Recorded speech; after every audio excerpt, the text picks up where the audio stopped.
Assalamu alaikum students, a very warm welcome to Med Mastery. Today the topic we are going to discuss is the angiotensin receptor blockers. उसमें आज हम उनकी description देखेंगे, ठीक है, जिसमें बेसिकली इंट्रोडक्शन होगा, थेरेप्यूटिक यूजेस होंगे, हम उसके मैकेनिज्म ऑफ एक्शन देखेंगे। इसके अलावा हम एंजियोटेंसिन रिसेप्टर ब्लॉकर्स के फार्माकोकाइनेटिक फीचर्स देखेंगे और एंड पे हम देखेंगे कि जो आर्ब्स होते हैं और एज में उनमें बेसिकली क्या डिफरेंस है। So let's get started with our today's lecture. अब हम इंट्रोडक्शन से स्टार्ट करते हैं। तो बेसिकली स्टूडेंट्स जो एंजियोटेंसिन रिसेप्टर ब्लॉकर्स हैं, ठीक है, उनको एंजियोटेंसिन 2 रिसेप्टर एंटेगनिस्ट भी कहा जाता है। इसके अलावा 81 रिसेप्टर एंटेगनिस्ट और इसके साथ साथ इन्हें ग्रुप ऑफ सार्टन्स या फिर ग्रुप ऑफ ये ऐसे फार्मास्यूटिकल्स होते हैं कि जो कि रास हम जो जानते हैं रेनिन एंजियोटेंसिन सिस्टम जो होता है उसको ये बहुत ज़्यादा मॉडिफाई करते हैं और एक कंट्रोल भी करते हैं, ठीक है। यहाँ पर मॉड्यूलेट रास को मॉड्यूलेट करने का मतलब यही है कि वो एक कंट्रोलिंग एक मॉडिफाइंग इफ़ेक्ट होल्ड करते हैं रास पे। इसके अलावा सबसे पहले अब हम देखते हैं कि इसकी डिस्कवरी कैसे हुई थी, कैसे हमें एक ग्रुप ऑफ फार्मास्यूटिकल्स मिला था जिसने रास को मॉड्यूलेट किया था।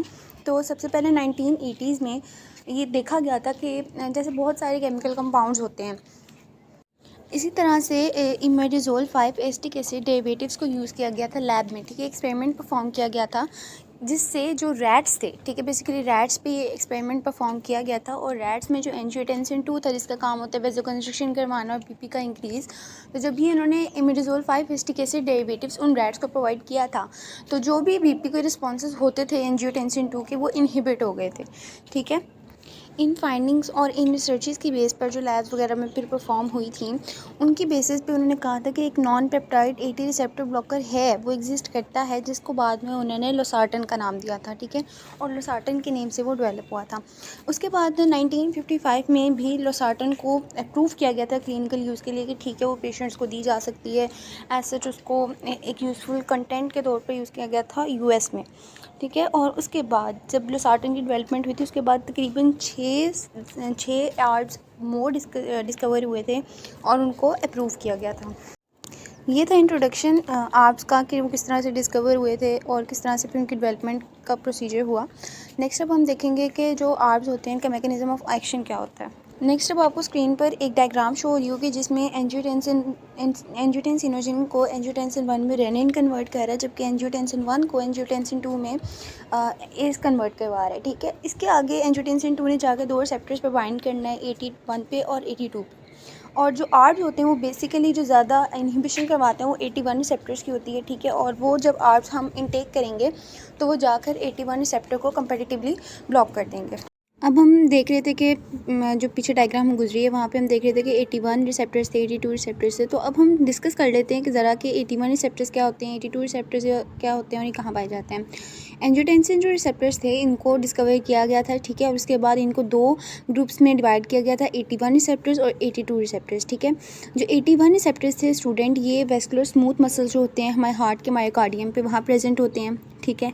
और द सेकंड थिंग इज़ ये जी प्रोटीन कपल रिसेप्टर्स होते हैं, ठीक है। फर्दर जब हम जाके रिसेप्टर्स के लेक्चर लेंगे, ठीक है, जो आगे डिस्कस करेंगे हम जब रिसेप्टर्स की वीडियोस में, तो वहाँ पर आप देखेंगे कि डिफरेंट काइंड ऑफ रिसेप्टर्स होते हैं, ठीक है, जिनमें से 81 रिसेप्टर्स जो होते हैं ये जी प्रोटीन कपल रिसेप्टर्स होते हैं।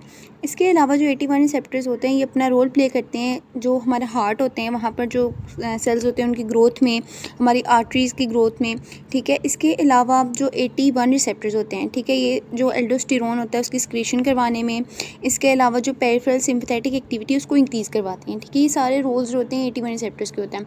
नेक्स्ट थिंग इज़ 82 रिसेप्टर्स का क्या रोल है, कहाँ होते हैं, ये फीटस में पाए जाते हैं, ठीक है। जो एडल्ट्स होते हैं उसमें एड्रिनल मेड्यूला पे प्रेजेंट होते हैं। ये भी 81 रिसेप्टर्स की तरह जी प्रोटीन कपल रिसेप्टर्स होते हैं।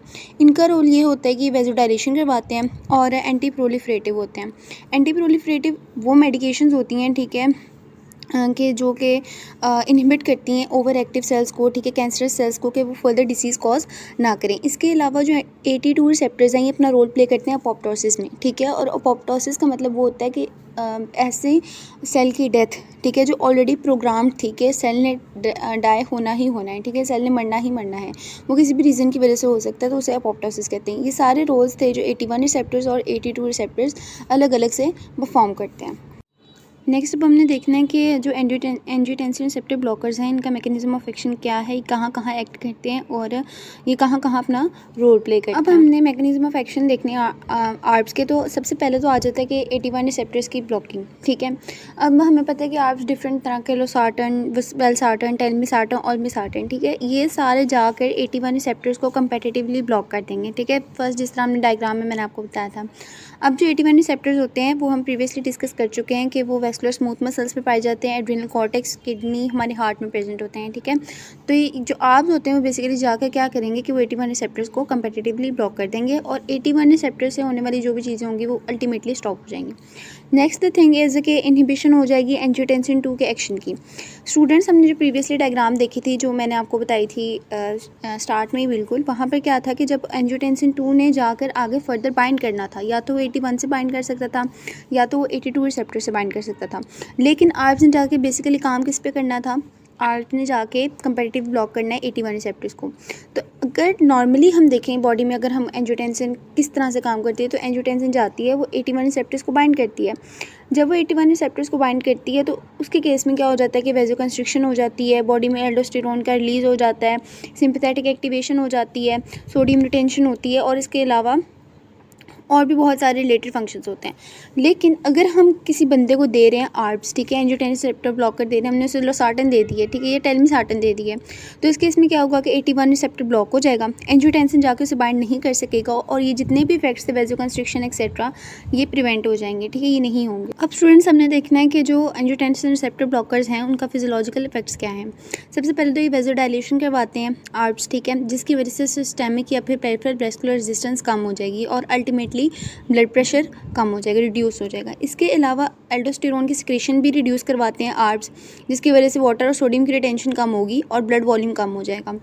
आर्ब्स की वजह से सिंपैथेटिक एक्टिविटी भी रिड्यूस होती है, जिसकी वजह से हमारे जो हार्ट पर लोड होगा, वर्क लोड, वो आफ्टर लोड हो गए, प्री लोड, वो दोनों कम हो जाएंगे। और इसके अलावा ये हमारे हार्ट की जो रीमॉडलिंग हो रही होती है, मीन्स उसके जो स्ट्रक्चर, शेप में, उसके साइज़ में डिफरेंस आ रहा होता है, ठीक है, क्रोनिक हार्ट फेलियर के बाद या फिर जो जिन पेशेंट्स को मायोकार्डियल इन्फार्क्शन हो जाता है, ठीक है, ऑपरेशन के बाद, उनमें क्या होता है कि हार्ट के स्ट्रक्चर, शेप, साइज़ में चेंज आ रहा होता है, तो ये आर्ब्स जो होते हैं उसको भी प्रिवेंट करते हैं, ठीक है।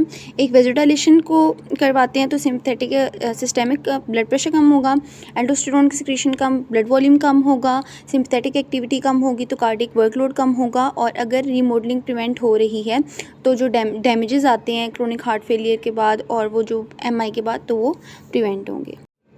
नेक्स्ट अब आर्ब्स के एक्शन में आ जाता है कि उसने AT2 रिसेप्टर्स के साथ क्या काम करना है, ठीक है। उसने AT1 रिसेप्टर्स को स्टूडेंट्स ब्लॉक कर दिया, ठीक है, लेकिन हमारी बॉडी में एंजियोटेंसिन तो था, ठीक है।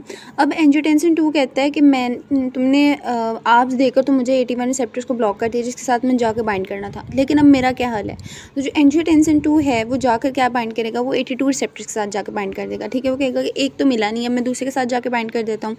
तो जब वो AT2 रिसेप्टर्स के साथ बाइंड करेगा, ठीक है, तो इस केस में क्या होगा कि वहाँ पे वेजोडाइलेशन होगी, ठीक है, जो AT2 रिसेप्टर्स के फंक्शन थे, ठीक है, वेजोडाइलेशन हो जाएगी, एंटी प्रोलिफरेटिव इफेक्ट्स आ जाएंगे और फर्दर जो भी थेरेप्यूटिक एक्शंस एसोसिएटेड हैं AT2 रिसेप्टर से, उनको सपोर्ट हो जाएगी, ठीक है, क्योंकि एंजियोटेंसिन 2 जाके AT2 रिसेप्टर्स के साथ बाइंड कर जाएगा in case of blockade of AT1 receptor. Next students, अब आपके सामने एक डायग्राम शो हो रही होगी कि जिसमें मैकेनिज्म शो हो रहा है एंजियोटेंसिन 2 रिसेप्टर ब्लॉकर्स का। तो जो मैंने आपको वर्बली सब कुछ बताया है वो इस डायग्राम में as a representation flow chart present है, तो आप उसको अपनी नोट्स में यूज़ कर सकते हैं, ये आपके लिए एक बेनिफिशियल पॉइंट होगा। नेक्स्ट स्टूडेंट्स, अब हम देखते हैं कि जो पैथोजेनिक प्रॉपर्टीज़ होती हैं एंजियोटेंसिन की, वो क्या हो सकती हैं, ठीक है, अगर हम आर्ब्स नहीं दे रहे। तो नॉर्मली एंजियोटेंसिन क्या क्या डिसीज़ या फिर क्या क्या एबनॉर्मेलिटीज़ कॉज करवा सकती है हमारी बॉडी में। अगर हार्ट के केस में देखा जाए तो एंजियोटेंसिन प्रेजेंट है, एक्यूमुलेशन हो रही है उसकी, तो वो मायोकार्डियल हाइपरट्रॉफी करवा देगी, मतलब हमारे हार्ट के जो साइज़ है उसमें इंक्रीज़ करवा देगी, क्योंकि जो इसके अपने सेल्स होंगे हार्ट के, उनके साइज़ में इंक्रीज़ आ रहा होगा, ठीक है, तो एज अ होल जो हार्ट है उसके साइज़ में इंक्रीज़ आएगा। इसके अलावा अगर किडनीज़ के केस में देखा जाए तो एंजियोटेंसिन इंट्राग्लोमेरुलर प्रेशर को बहुत ज़्यादा करवा देता है, सोडियम की रीअब्जॉर्प्शन बहुत ज़्यादा करवा देता है, जो कि एक साइड इफेक्ट है, ठीक है, हमारी बॉडी में बहुत ज़्यादा नुकसानदेह हो सकता है। इसके अलावा अगर एड्रीनल्स के केस में देखा जाए, एड्रीनल मेडुला कॉर्टेक्स जिसके भी केस में देखा जाए, जो एल्डोस्टेरोन है उसकी स्टिमुलेशन बहुत ज़्यादा करवा देता है एंजियोटेंसिन। इसके अलावा ये फिब्रिनोजन के लेवल बहुत ज़्यादा करवा देता है, ठीक है। तो ये कोई अच्छी बात नहीं है कि अगर एंजियोटेंसिन हमारी बॉडी में बहुत ज़्यादा क्वांटिटी में प्रेजेंट है, क्योंकि उसकी बहुत ज़्यादा पैथोजेनिक प्रॉपर्टीज़ हैं और ये बॉडी को बहुत ज़्यादा डैमेज कॉज कर सकते हैं।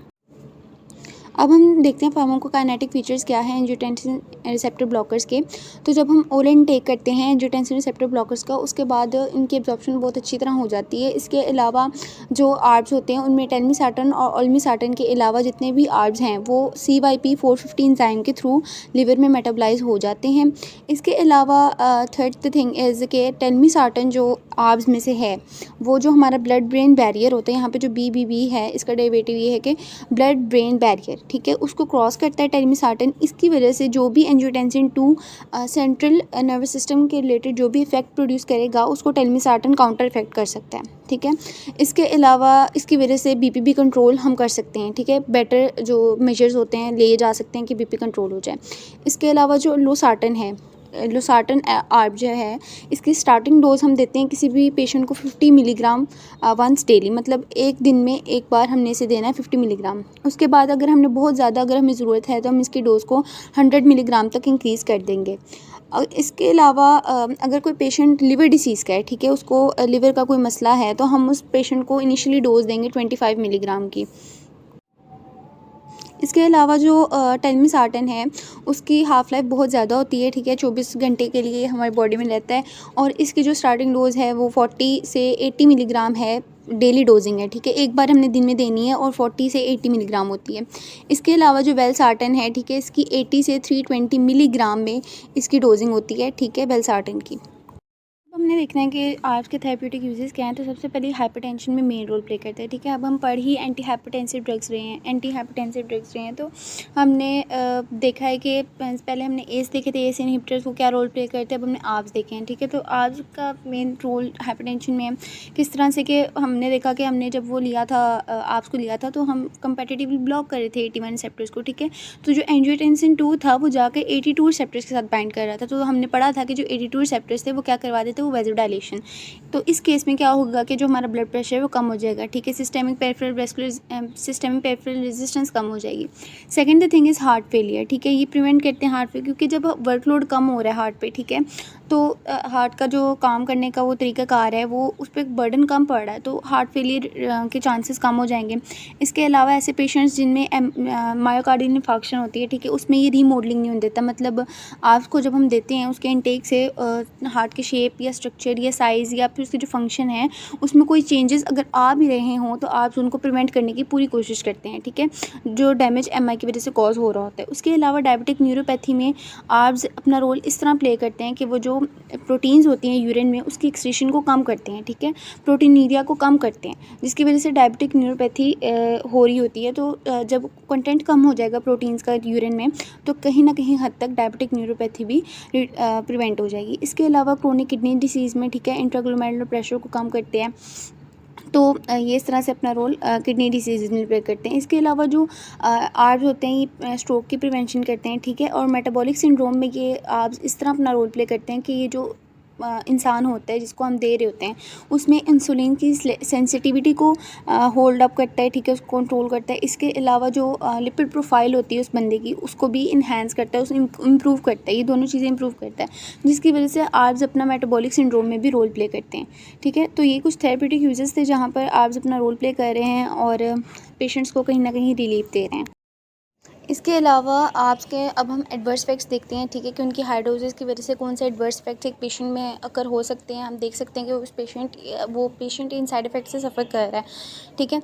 तो सबसे पहले हाइपरकैलेमिया करवाते हैं आर्ब्स, ठीक है, पोटेशियम का लॉस बहुत ज़्यादा करवा देते हैं बॉडी से और हाइपरकैलेमिया की कंडीशन हो जाती है। इसके अलावा जो आर्ब्स होते हैं ये रीनल फंक्शन की इम्पेयरमेंट करवा देते हैं। क्योंकि आर्ब्स का काम होता है कि वो इंट्राग्लोमेरुलर प्रेशर को कम कर रहा है। एक हद तक इंट्राग्लोमेरुलर प्रेशर का कम होना बॉडी को कोई कोई नुकसान नहीं देता, लेकिन अगर एक हद से तजावुज़ कर रहे हैं, इंट्राग्लैंडुलर ब्लड प्रेशर एक हद से ज़्यादा कम हो रहा है तो वो रीनल फंक्शन को बहुत बुरी तरह से मुतासिर कर सकता है।